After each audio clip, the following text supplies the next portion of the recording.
Hello guys! Welcome. Collective reading tayo ngayon.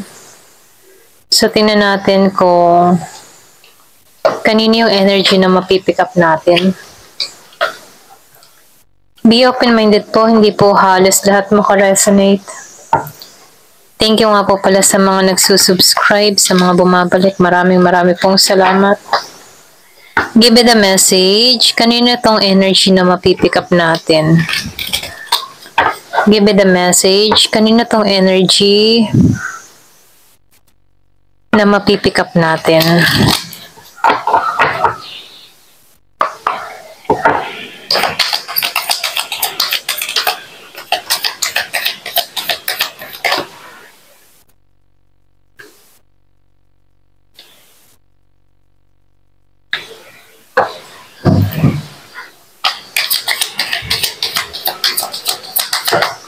Meron ako nakikita ditong Aries, Leo, Sagittarius.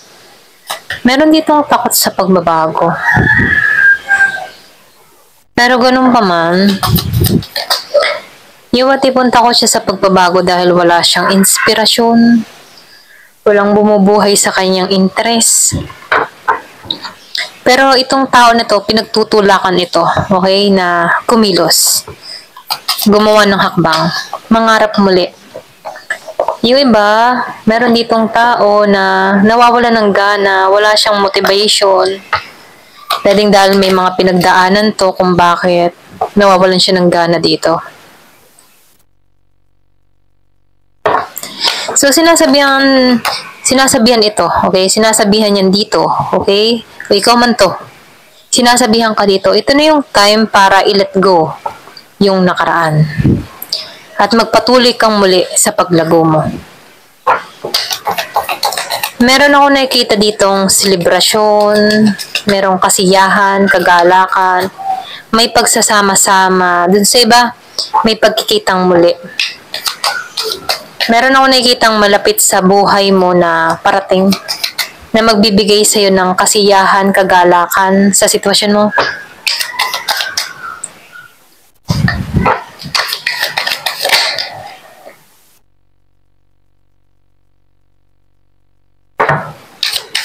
Yung iba sa inyo, meron ditong curious sa'yo. Pinag-aaralan ka nito. Meron ako nakikitang Gemini, Aquarius, and Libra. Meron ding Scorpio, Cancer, and Pisces. Curious to sa'yo. Pinag-aaralan ka nito. Meron siyang gustong malaman sa'yo. Curious. Diba?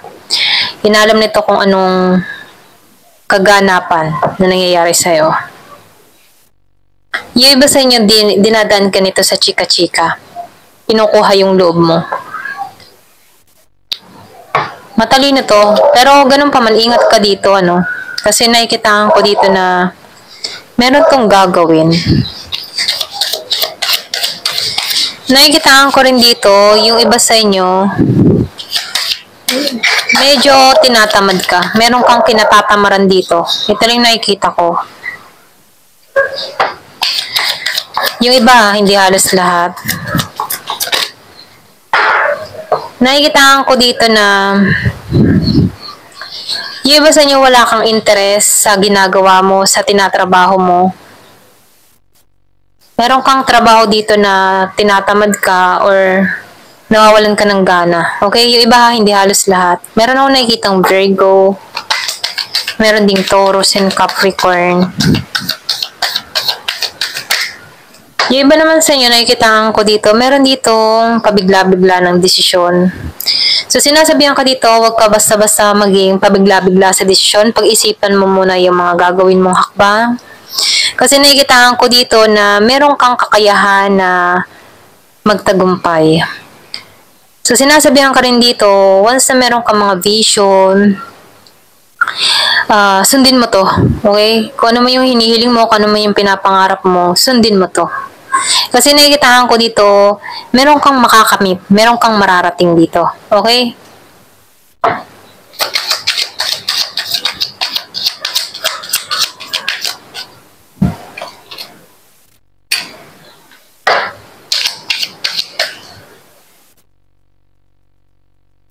Yung ba sa inyo, nakikita ko dito, meron dito hanggang ngayon, hindi pa rin nakaka-moving on. Meron ditong pagpapabaya sa kanyang sarili. So, nakikita ko dito, tinuturuan tong tao na to na tanggalan yung pag-iisip ng negatibo, tanggalan yung mga sari-saring emosyon. Ikaw din yung makakatulong sa sitwasyon mo. Hanapin mo yung kalakasan mo. Kung meron ka mang mga pinagdaanan dito, dahil meron ditong hindi nakakalimot sa nakaraan, ito na yung time para pag-isipan mong maigi. Okay? So, kausapin mo din yung sarili mo kung tama ba? Tama pa ba na mag-intay dito? Or pwede rin sabihin na ito na yung time para itulak mo yung sarili mo sa pagbabago. Yung iba, hindi halos lahat. Meron lang ditong hindi pa nakaka-recover sa sitwasyon. Meron akong nakikita ang Gemini, meron ding Aquarius and Libra.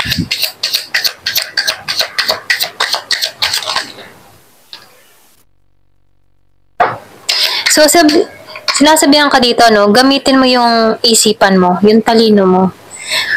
Sinasabihan ka dito, mas gamitin mo yung utak mo kaysa sa puso mo, lalo-lalo na sa mga desisyon na gagawin mo. Sinasabihan ka dito, maging logic ka sa sitwasyon na kinakaharap mo. Kasi meron ditong nahihirapan dito, okay? Kaya dito, balabalansin mo yung sitwasyon mo, maging logic ka, maging aware ka.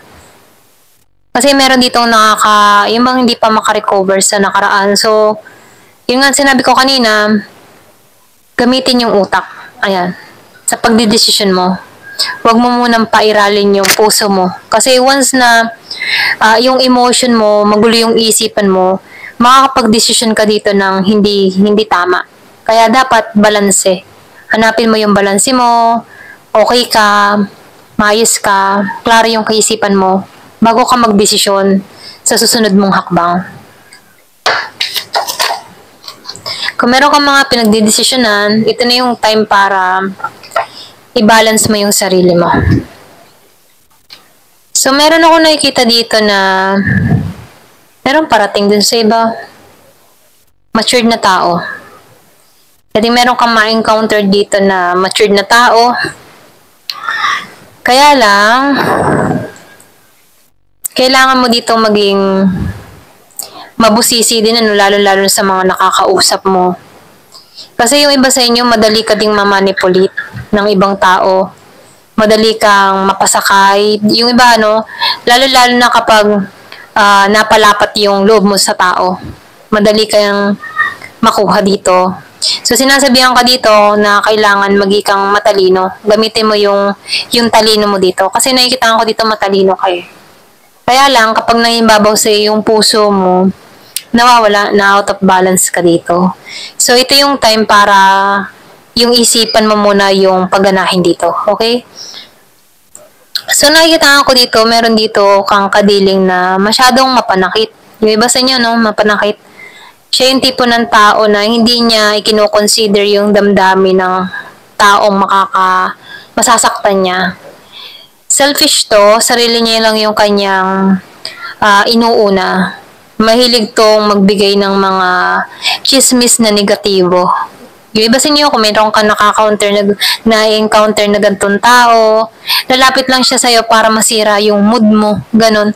So, ang hatid ng tao na ito ay pulos mga negatibo na kung saan hindi nakakatulong sa sitwasyon mo.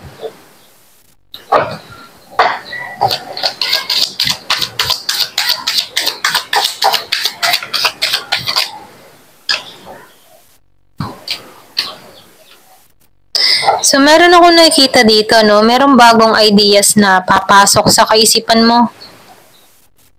Magkakaroon ka dito ng talino. Yung iba sa inyo, magkakaroon ka ng realization, mahanap mo yung katotohanan, meron ka mapagtatagumpayan dito, na kung saan handa ka na. Okay?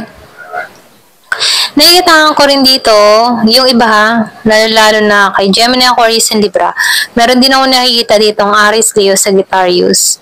Yung iba sa inyo, meron kang bagong ideas. Yung iba naman sa inyo, nakikita ko dito, end of cycle. May matatapos, may tinapos sa'yo, meron tinanggal sa'yo.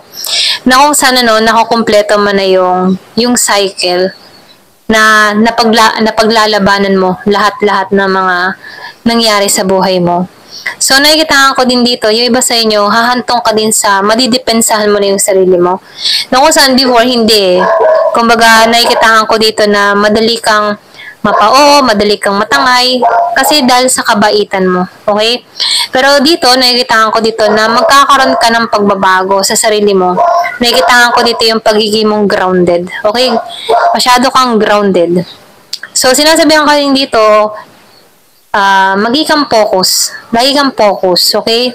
Lalo sa decision mo. Give it a message. Ano pa yung mensahe?